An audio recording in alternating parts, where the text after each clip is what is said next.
2025년 마지막 주일입니다. 올해도 우리가 넘치는 사랑과 은혜로 우리의 삶을 하나님께서 인도해 주셨다는 것, 이것을 믿고 하나님께 감사와 찬송을 올려드립니다. 지난 금요일에 눈이 좀 많이 왔죠.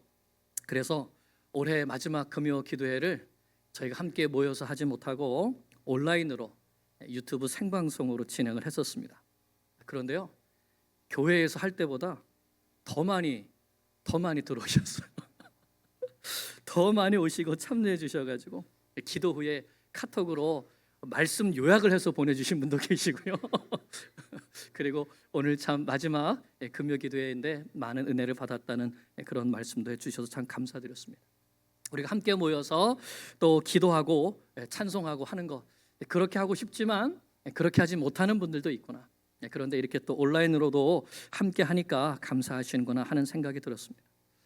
그래서 그런지 저도 그날 여기에서 이제 우리 세 분 같이 이렇게 인도하는데 여기 앞에 성도님들 다 계신 것처럼 이렇게 느껴지는 거예요. 정말 우리가 나 있는 곳에서 주님을 사랑함으로 경배하고 또 같은 시간에 우리 각자 있는 곳에서 하나님을 경배하고 찬양하며 살아가는 그곳이 바로 뉴욕 교회인 것을 믿습니다. 우리가 어디에 있든지 우리는 예수 그리스도 안에서 한 몸 된 교회라는 것을 감사하면서 함께 세워져가는 아름다운 뉴욕 교회가 될 수 있기를 간절히 축원합니다.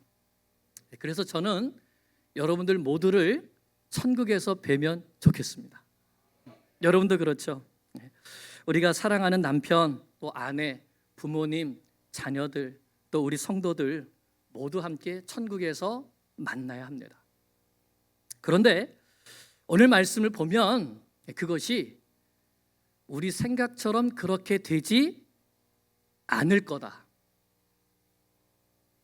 내 생각처럼 그렇게 되지 않을 거라는 말씀을 분명히 주십니다. 예수님께서 말씀하시기를 마지막 날에 인자가 심판주로 오셔서 양과 염소로 나눈다고 하셨는데, 양도 예수님을 주여라고 부르고 있고 염소도 예수님을 주여라고 부르고 있습니다. 그러니까 내가 입술로 예수님을 주여라고 고백한다고 해서 천국에서 다시 만날 수 있는 것이 아니라는 것입니다. 그래서 어떻게 보면 그렇다면 천국은 믿음의 고백으로 가는 것이 아니라 행위로 가는 것인가 하는 질문을 갖게 하는 말씀입니다. 여러분, 나는 양일까요? 염소일까요? 이 말은 나는 영생에 들어갈 것인가 아니면 영벌에 처할 것인가, 이것을 나누는 아주 중요한 질문인 것이죠. 여러분, 나는 양입니까? 염소입니까? 아멘. 오늘이 이 마태복음 강해 설교하는 마지막 날입니다. 이제 뒤에 나오는 26장부터 28장까지는요 그동안 고난주간이나 부활절을 통해서 다 말씀을 전했습니다. 그래서 오늘 마태복음 강해 설교를 마무리하면서 마태복음 25장에는 이 세 가지 비유, 열처녀의 비유, 또 달란트의 비유, 또 양과 염소의 비유를 함께 묵상하면서 오늘 우리가 한번 돌아보기를 원합니다. 나는 양인가 염소인가? 나의 믿음의 고백은 입술의 고백인가 삶의 고백인가? 이것을 깊이 생각하면서 우리가 주님의 오른편에 서는 양, 영생에 들어가는 양이 될 수 있기를 간절히 기도합니다. 마태복음 25장에 나오는 이 세 개의 비유는 예수님께서 다시 오실 날을 우리가 어떻게 준비해야 되는가를 가르쳐 주시는 말씀입니다. 그리고 이 세 개의 비유는 각각 따로따로 떨어져 있는 세 개의 별개의 이야기가 아니라 앞에 비유 위에 뒤에 비유가 그 의미를 점점 더해주는 점층적으로 이어지는 이야기입니다. 예수님께서 이미 문 앞에 오신 시대를 살아가는 우리가 어떻게 주님의 오심을 준비해야 되는지 점층적으로 이야기해 주시는 것이죠. 먼저 열처녀의 비유는 슬기로운 다섯 처녀와 같이 등과 기름을 준비하고 신랑을 기다려야 한다 하는 것을 말씀해 줍니다. 중요한 것은 기름이었죠. 기름은 나눠줄 수도 없는 것이었고 또 빌릴 수도 없는 것이었습니다. 바로 나와 예수님과의 개인적인 관계, 개인적인 믿음, 개인적인 고백이라고 할 수 있습니다. 다시 말하면 신랑을 맞이할 우리 각 사람의 영적인 상태가 어떠해야 하는가를 말씀해 주시는 것이죠. 나와 예수님 사이에 구주와 죄인의 관계를 맺고 그 속에서 날마다 주님 앞에 서면서 주님의 재림을 기다려야 하는 것을 말씀하고 있습니다. 둘째로 달란트 비유는 내면의 준비를 넘어서 실제로 그런 준비를 한 사람이 어떠한 삶의 태도로 맡겨주신 사명을 감당해야 하는가를 가르쳐 주신 말씀입니다. 한마디로 말하면 매일의 삶 속에서 나에게 맡겨주신 달란트, 나에게 주신 은사를 가지고 착하고 충성된 태도로 삶을 살아가면서, 다시 말하면 장사하면서 달란트를 남기라는 것입니다. 주님이 언제 오실는지 모른다고 달란트를 땅에 묻어두고 썩혀서는 안 된다는 말씀입니다. 내면의 준비에서 멈추지 말고 주신 은사를 통해서 삶 속에서 열매를 맺어야 한다는 말씀인 것이죠. 그리고 주신 말씀이 양과 염소의 비유입니다. 그러면 예수님은 이 양과 염소의 비유를 통해서 어떤 의미를 더해 주시는 것인가? 우리가 먼저 이 양과 염소의 비유를 한번 내용을 보겠습니다. 31절에서 33절입니다. 인자가 자기 영광으로 모든 천사와 함께 올 때에 자기 영광의 보좌에 앉으리니 모든 민족을 그 앞에 모으고 각각 구분하기를 목자가 양과 염소를 구분하는 것 같이 하여 양은 그 오른편에 염소는 왼편에 두리라 하셨습니다. 예수님 오시는 마지막 날에 어떤 일이 있을 것인가 직접 말씀해 주시는데, 인자 곧 메시아이신 예수 그리스도께서 큰 영광과 함께 모든 천사들을 데리시고 재림하시는 겁니다. 그리고 그때에 영광의 보좌에 앉는다고 말씀하십니다. 그리고 모든 민족을 그 영광의 보좌 앞에 모으시고 각각 한 사람 한 사람 양과 염소로 구분하신다고 말씀합니다. 마치 요한계시록 20장에 보면 백보자 심판이 나오는데 그 심판을 연상하게 하는 말씀이죠. 그러면 어떻게 구분하시는가? 목자가 양과 염소를 구분하는 것처럼 예수님께서도 양과 염소를 구분하여서 양은 예수님 보좌의 오른편에, 염소는 왼편에 두리라고 나눠두시겠다고 말씀하시는 겁니다. 그럼 왜 예수님께서 양과 염소의 비유로 마지막 때의 심판을 가르쳐 주셨을까요?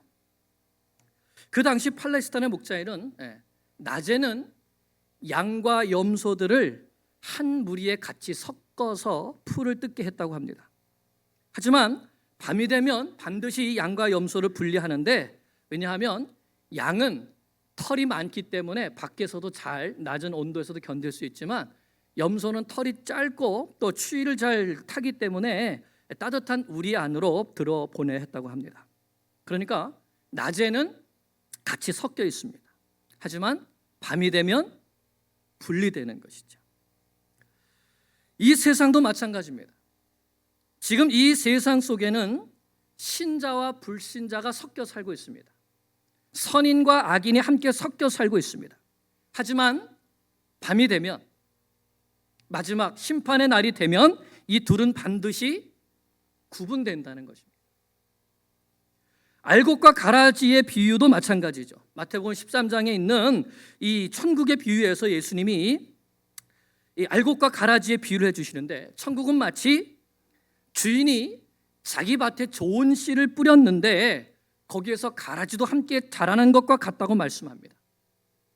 종들이 가라지를 뽑을까요? 하니까 주인이 뭐라고 하죠? 추수 때까지 가라지를 알곡과 함께 자라도록 내버려 두라고 합니다. 왜냐하면 겉모습은 비슷하기 때문에 혹시라도 잘못해서 가라지를 뽑다가 알곡까지 상하게 할까 봐 주인이 기다리는 것입니다.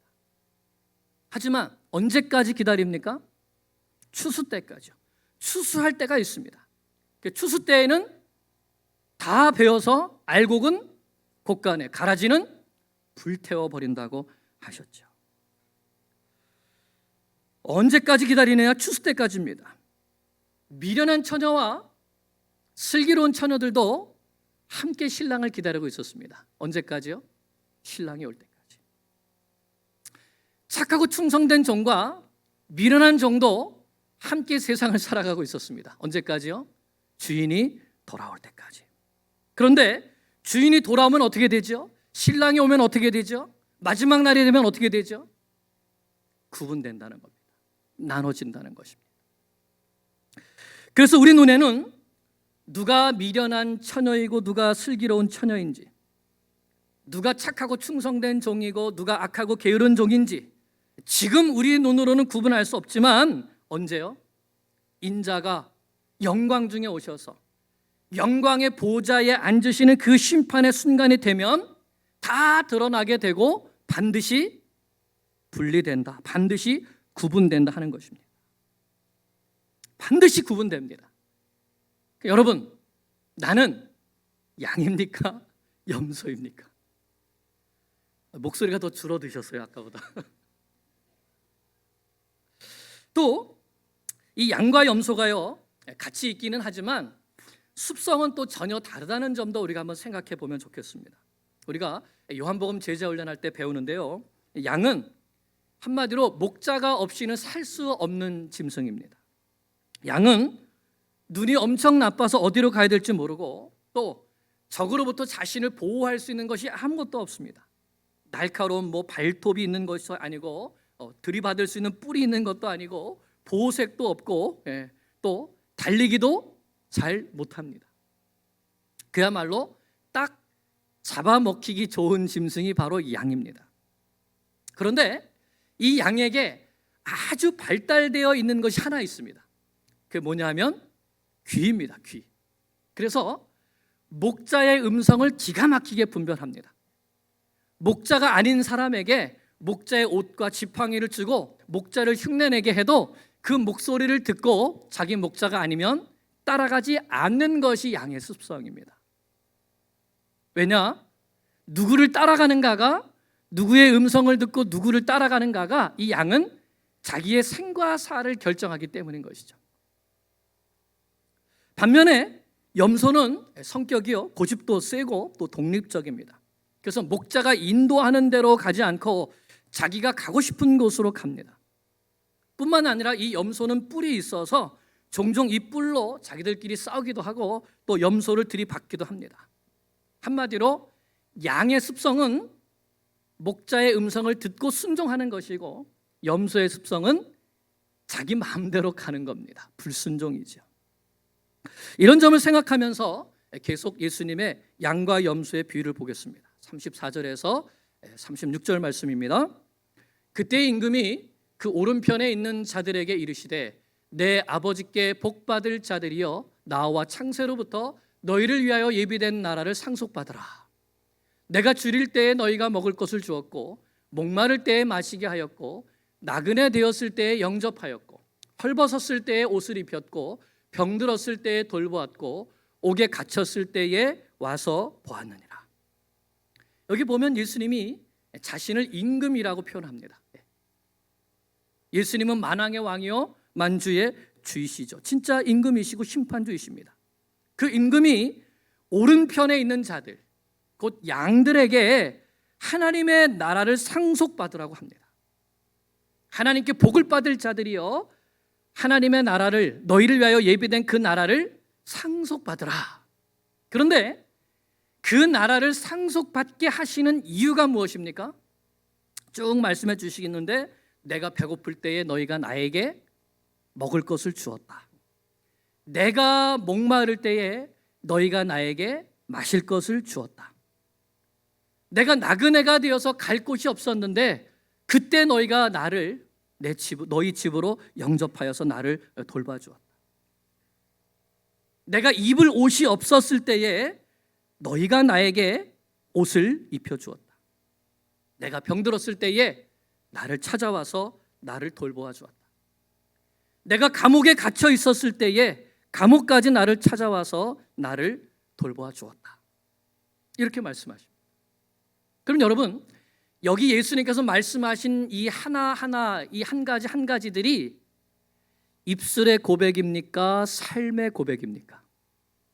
삶의 고백입니다. 착하고 충성된 종이 되어서 달란트를 남긴다는 것이 무엇인가?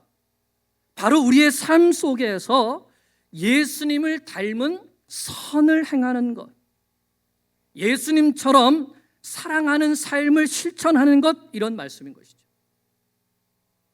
계속 말씀을 보면 이에 의인들이 대답하여 이르되 주여 우리가 어느 때에 주께서 줄이신 것을 보고 음식을 대접하였으며 목마르신 것을 보고 마시게 하였나이까? 어느 때에 나그네 되신 것을 보고 영접하였으며 헐벗으신 것을 보고 옷 입혔나이까? 어느 때에 병드신 것이나 옥에 갇히신 것을 보고 가서 배웠나이까 하리니. 여러분, 이거 보면 지금 사실 이 비유에서 가장 놀라운 부분이 이 부분인데요, 예수님은 양들에게 너희는 아버지의 나라를 상속받을 자격이 있는 사람들이다 라고 하면서 그 상속받을 나라에 들어가라 라고 말씀하시는데, 정작 양들은 뭐라고 합니까? 어느 때에 하면서 자기들은 전혀 모르고 있는 거예요. 왜 우리가 이 나라에 들어가야 되는지. 그런데 예수님은 너희가 내가 배고플 때에, 내가 목마를 때, 내가 헐벗었을 때에, 내가 병들었을 때에, 내가 감옥에 갇혔을 때에 나를 찾아와서 나에게 선을 베풀어 주었다라고 하십니다. 그런데 정작 자기 자신은 제가 언제요 하는 겁니다. 제가 언제 주님께 그렇게 대해드렸습니까? 제가 언제 그렇게 주님을 섬겨드렸습니까? 하는 것이죠. 자신들의 삶을 돌아볼 때에 나는 주님께, 예수님께 그런 일을 한 적이 없다는 겁니다. 그런데 여기에서 예수님께서 그 비밀을 풀어주십니다. 40절 말씀 같이 읽겠습니다. 시작. 임금이 대답하여 이르시되 내가 진실로 너에게 이르노니 너희가 여기 내 형제 중에 지극히 작은 자 하나에게 한 것이 곧 내게 한 것이니라. 아멘. 여러분, 성경에 여기 여러분 밑줄을 치셔야 돼요. 그리고 묵상하셔야 됩니다. 예수님께서 내가 진실로 너에게 이르노니 너희가 여기 내 형제 중에 지극히 작은 자 하나에게 한 것이 곧 나에게 한 것이다 말씀하십니다. 주님께서 왜 이 말씀을 하실까요? 이 비유의 핵심이죠. 우리가 예수님의 다시 오심, 예수님의 재림을 준비하면서 살아간다고 하는데, 그러면 그 재림, 예수님의 심판을 준비하는 삶이란 어떤 것인가? 그것은 기름을 준비하는 데 그치는 것이 아니라 착하고 충성된 삶의 태도를 가지고 살아가는 것뿐만 아니라 내 주변 곳곳에 계신 예수님을 사랑으로 섬기며 살아가는 실천적인 행동을 하는 삶, 이것을 말씀하는 것입니다. 주님을 사랑한다는 것이 입술의 고백이 아니라 예수님의 사랑을 나의 이웃들에게 실천하는 삶의 고백이 이어야 한다는 것입니다. 그 삶의 고백이 심판날에 우리를 예수님 오른편에 있게 하고 예수님의 칭찬과 하나님의 나라를 상속받는 복을 누리게 한다는 것입니다. 하지만 여러분, 이것이 우리가 행위로 구원받는다는 것을 의미하는 것은 아닙니다. 왜냐하면 우리가 본문을 자세히 보면 양들이, 의인들이 자기가 언제 주님을 섬겼는지조차 기억하지 못한다는 것입니다. 그러니까 이들의 삶의 고백이 구원받기 위해서 또는 상받기 위해서 계산된 행동이 아니라는 것입니다. 예수님과 나와 영적인 깊은 관계를 맺고 예수님께서 나에게 맡겨주신 사명을 따라서 착하고 충성된 삶의 자세를 가지고 살아가다 보니까 예수님처럼 지극히 작은 자 한 사람에게 관심이 가게 되고 그 지극히 작은 형제 한 사람을 사랑으로 섬겼을 뿐인 것입니다. 그러니까 자기 안에 이미 예수님과의 사랑, 그리고 그 예수님의 섬김이 체질화된 것이죠. 밥 먹듯이 가난하고 헐벗은 형제를 보면 섬기게 되고, 숨 쉬듯이 연약하고 병든 자를 보면 섬기고 돌보아 주었다는 것입니다. 그런데 예수님은 그것이 곧 그 작은 자에게 한 것이 곧 나에게 한 것이라고 받아주시고 오른편에 앉혀주시고 하나님 나라를 상속받는 복을 주신다는 것입니다. 사랑하는 여러분, 나는 어떻습니까? 나는 예수님을 나의 구주로 고백하고 예수님과 말씀과 기도로 친밀한 관계를 맺고 있습니까? 기름을 준비하는 것입니다. 나는 예수님께서 나에게 사명을 맡겨주셨다는 것을 깨닫고 착하고 충성된 삶의 태도로 내 삶에 주어진 나의 일터, 이 모든 곳에서 달란트를 남기며 살아가고 있습니까? 착하고 충성된 종으로 준비하는 것입니다. 그러나 거기서 그치는 것이 아니라 거기에서 더해서 내 주변을 돌아보면서 지극히 작은 자, 가난하고 헐벗은 자, 병들고 연약하고 갇힌 자, 누군가의 도움의 손길이 간절히 필요한 자에게 예수님처럼 사랑하며 섬기고 있습니까? 그 사람이 바로 예수님의 재림을 제대로 준비하고 있는 양입니다. 우리가 그렇게 주님의 재림을 준비하는 양이 될 수 있기를 간절히 축원합니다. 만약에 그렇지 않으면 어떻게 될까요? 계속 말씀해 주십니다. 41절에 보니까 또 왼편에 있는 자들에게 이르시되 저주를 받은 자들아 나를 떠나 마귀와 그 사자들을 위하여 예비된 영원한 불에 들어가라. 예수님은 그들을 저주를 받은 자들아 라고 하시면서 자신과 영원히 분리시킵니다. 나를 떠나라. 그리고 그뿐만 아니라 마귀와 귀신들을 위하여 준비된 영원한 지옥불에 들어가라고 그곳에 던져 넣으십니다. 그 이유가 무엇이죠? 42절 보니까 내가 줄일 때에 너희가 먹을 것을 주지 아니하였고 내가 목마를 때에 마시게 하지 아니하였고 내가 나그네 되었을 때에 영접하지 아니하였고 헐벗을 때에 옷 입히지 아니하였고 병들었을 때에 옥에 갇혔을 때에 돌보지 아니하였느니라. 이유가 무엇이죠? 나를 섬기지 않았다는 것. 내가 연약할 때, 내가 어려울 때 나를 돌봐주지 않았다는 겁니다. 그러니까 그 염소들이 항변합니다. 44절에 보니까 그들도 대답하여 이르되 주여 우리가 어느 때에 주께서 줄이신 것이나 목마르신 것이나 나그네 되신 것이나 헐벗으신 것이나 병드신 것이나 옥에 갇히신 것을 보고 공양하지 아니하였나이까. 봤다는 겁니까? 못 봤다는 겁니까? 못 봤다는 거예요. 우리는 주님을 본 적이 없습니다. 만약에 주님을 우리가 봤다면 우리가 주님을 그렇게 뒀겠습니까? 여러분, 우리도 마찬가지 아닐까요? 예수님이 만약에 내 앞에 저런 모습으로 나타나신다면 그 예수님을 그냥 보내시겠습니까? 아니요. 분명히 그렇지 않을 겁니다.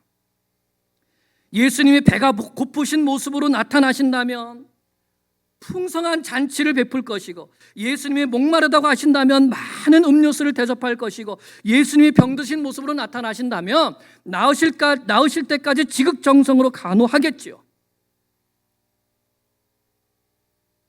그런데 주님의 대답이 이것입니다. 45절에 이에 임금이 대답하여 이르되 내가 진실로 너에게 이르노니 이 지극히 작은 자 하나에게 하지 않은 것이 곧 내게 하지 아니한 것이니라. 그리고 최종 판결을 내리십니다. 그들은 영벌에 예수님을 섬기지 않은 사람들, 영벌에. 그리고 의인들은 누가 의인들이죠? 사랑으로 이웃을 섬긴 사람들을 의인들이라고 예수님께서 표현해 주셨습니다. 누가 의인입니까? 예수님의 보혈로 죄 씻음을 받은 사람뿐만 아니라 우리의 삶 속에서 예수님의 사랑을 가지고 섬기는 사람이 의인들이라고 말씀해 주시는 것이죠. 그들은 영생에 들어가리라. 여러분, 나는 어디로 갈까요? 나는 영벌일까요? 영생일까요? 이걸 보면 마지막 날에 예수님의 심판은 무슨 즉흥적인 심판이 아니라 우리가 이 세상을 살아가면서 살아온 삶의 고백, 나는 정말 예수님을 구주로 고백하고 믿는 하나님의 자녀로서, 그리스도의 제자로서 그리스도를 닮은 성품을 가지고 그리스도의 사랑을 나타내며 살아가고 있는가, 그렇지 않은가, 이것이 마지막 날의 심판을 좌우한다는 것입니다. 내가 평소에 살아온 삶의 고백이 나의 영혼을 결정한다는 것이죠. 그것이 선한 열매이면 영생에, 그것이 악한 열매이면 영벌에 들어가게 되는 것입니다. 여러분, 왜 예수님께서 양과 염소의 비유를 가장 마지막에 하셨을까요? 그것은 우리가 준비한 기름, 예수님과 나와의 영적인 친밀한 관계, 나에게 맡겨주신 달란트, 착하고 충성된 태도로 섬겨야 될 대상, 그것이 누구에게로 향해야 하는가를 알려주시기 위함입니다. 내가 준비한 기름은 이웃을 치료하는 데 써야 되고, 내게 주신 달란트는 굶주린 자를 먹이고 헐벗은 자를 입히는 데 사용되어야 한다는 것입니다. 사랑하는 주님이 다시 오실 때에 그 기다림, 주님을 기다리는 우리의 고백이 입술의 고백을 넘어서 삶의 고백이 될 때, 그제야 비로소 주님을 맞이할 준비가 완성되는 것입니다. 그래서 지금 우리가 살아가는 이 시간들, 우리가 숨쉬는 이 시간들은 바로 그 날을 준비하라고 우리에게 주신 복된 시간들입니다. 한순간도 허비하며 그냥 흘려보낼 수 없는 시간들인 것이죠. 사랑하는 여러분, 2025년 한 해에 우리는 어떻게 주님의 오심을 준비하며 살았습니까? 말씀을 맺으면서 여러분, 이 질문을 드릴게요. 여러분, 예수님의 집 주소를 아십니까? 어디 가면 예수님을 만날 수 있을까요? 그동안 우리는 이렇게 생각했을 수 있습니다. 예수님, 하나님, 저 높고 높은 보좌 위에 계셔서 낮고 천한 우리들을 바라보시는 줄. 그런데 예수님은 나 거기 있지 않아 말씀하시는 거예요. 나는 높고 높은 보좌에 있지 않아. 예수님은 당신의 주소를 줄이고 목마르고 헐벗고 나그네 되고 병들고 옥에 갇힌 사람들 속으로 그 주소지를 옮기셨습니다. 우리가 기름을 준비해야 합니다라고 하면 기도 많이 하면 되겠지, 달란트를 남기라고 하면 교회 봉사 열심히 하면 되겠지. 하지만 우리 예수님은 우리가 준비한 기름과 맡겨주신 달란트 어디로 향해야 되는지, 그 현장이 바로 내 곁에 있는 고통받는 이웃이라고 못 박아 주셨습니다. 오늘 예수님께서 그들 가운데 사시면서, 그들 가운데 계시면서 내가 나를 알아보느냐, 내가 나를 사랑하느냐, 내가 나를 섬기겠느냐 물어보십니다. 입술로는 사람을 속일 수 있습니다. 입술의 고백은 가짜 고백도 할 수 있습니다. 그러나 삶의 고백은 속일 수가 없죠. 마지막 날에 다 드러나게 됩니다. 사랑하는 여러분, 예수님은 이미 오셨습니다. 이미 오신 그 예수님을 내 옆에 있는 성도와 우리 주변에 사는 이웃들에게서 발견할 수 있어야 되는 것이죠. 예수님처럼 사랑으로 섬기는 삶의 고백을 통해 예수님의 다시 오심을 준비하는, 그 준비를 완성해 나가는 하나님의 자녀들 될 수 있기를 간절히 축원합니다. 기도드리겠습니다.